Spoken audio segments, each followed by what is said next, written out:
Dalam pencarian identitas itu ada berbagai macam bentuknya ya mas, yang di kehidupan di sehari-hari contohnya gimana? Nah, itu bentuknya tuh kayak kita kan punya KTP ya misalnya mas. Terus kita buat pinjol.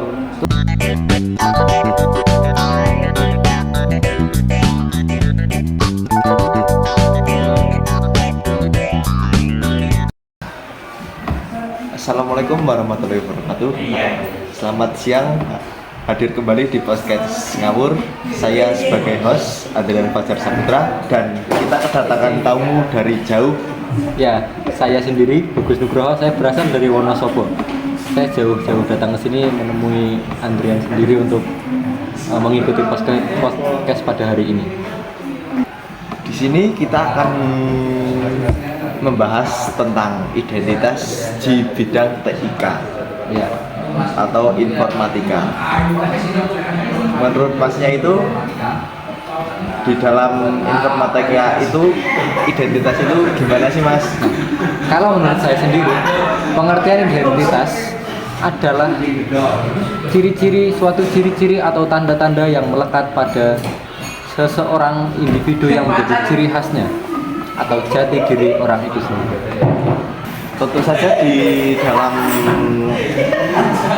identitas itu ada bentuk kejahatan yang mas tahu itu bentuknya berupa apa aja ya mas? Ya, yang saya tahu itu ada dua ya mas.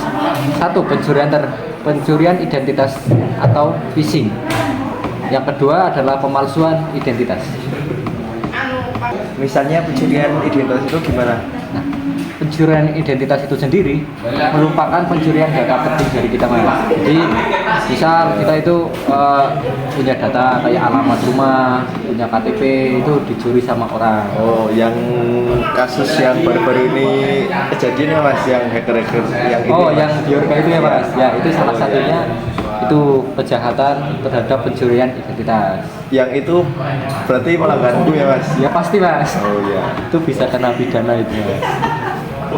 Di dalam pencurian identitas itu ada berbagai macam bentuknya ya mas, yang di kehidupan di sehari-hari contohnya gimana? Nah, itu bentuknya tuh kayak kita kan punya KTP ya misalnya mas. Terus kita buat pinjol. Tuh Oh, iya. sama orang yang pinjolnya itu disebarluaskan atau bisa dijual mas. Oh iya gitu ya. Iya. Mohon maaf, tadi ada sedikit kendala, jadi videonya agak terpotong. Kita lanjutkan kembali bertanya-tanya dengan Mas Bagus Nugroho yang berasal dari Wonosobo. Ya. Ini kira-kira mau tanya apa lagi?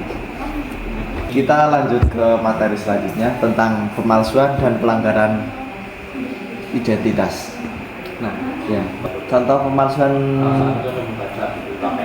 dan pelanggaran identitas itu contohnya apa yang sering terjadi di sekitar kita atau di kehidupan sehari-hari? Nah, contohnya itu ada misal akte ya mas. Itu akte bisa disalahgunakan oleh orang-orang yang nggak bertanggung jawab. Itu ada juga KTP.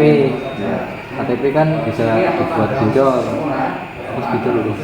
Nah, terus ada AK. Itu waktu kita memasukkan AK, membuat daftar apa gitu bisa disalahgunakan oleh orang tersebut. Yang terus dampak bagi kita dan masyarakat luas itu apa aja kalau terjadi pemalsuan dan penyalahgunaan identitas itu? Nah, dampak dari pemalsuan data itu sendiri bisa dilihat di pasal 378 KUHP, yaitu tentang penipuan barang siapa dengan maksud untuk menguntungkan diri sendiri atau orang lain secara melawan hukum dengan memakai nama palsu atau memakai kebohongan menggerakkan orang lain untuk menyerahkan barang-barang sesuatu kepadanya atau digunakan memberi hutang maupun menghapuskan pinjaman, diancam karena penipuan dengan pidana penipuan paling lama 4 tahun. Ya, jadi jangan coba-coba untuk memalsukan data atau ya yang seperti itulah. Pokoknya jangan coba-coba kalau nggak mau di penjara ya mas. Iyalah, siapa juga sih yang mau di penjara? Mungkin podcast pada siang hari ini cukup sekian. Saya Andrian Fajar Saputra sebagai host dan masnya sebagai bintang tamu yang jauh-jauh dari Wonosobo. Iya mas, saya Bagus Nugroho, saya berasal dari Wonosobo. Sekian undur diri. Assalamualaikum warahmatullahi wabarakatuh.